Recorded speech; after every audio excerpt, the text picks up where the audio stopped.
Локалитетот Вардарски рид е сведок на едно време.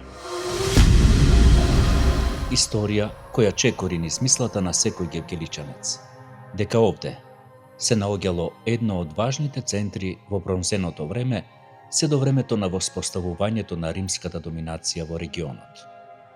Првата населба датира уште од 5 век пред нашата ера. Бројни сочувани материјали и предмети зборуваат за развојот на населбата во Вардарската долина, која најверојатно била именувана како Гортинија. Остатоците од овој град на Вардарски рид се концентрирани главно на ридот. Овде досега се истражени 5 куќи: куќа со када, куќа со атриум, куќа со светилиште, куќа на колекционерот и куќа со питоси. Овде се документира економски и културно моќна населба со сите карактеристики на градско живење.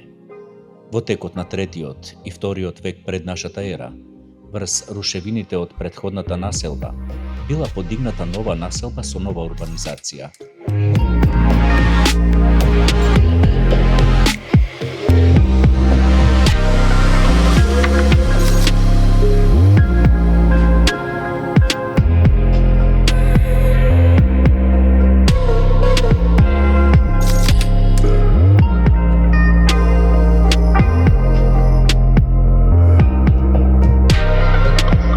Животот во овој град бил насилно прекинат некаде околу средината на 2 век пред нашата ера и никогаш повеќе не бил обновен.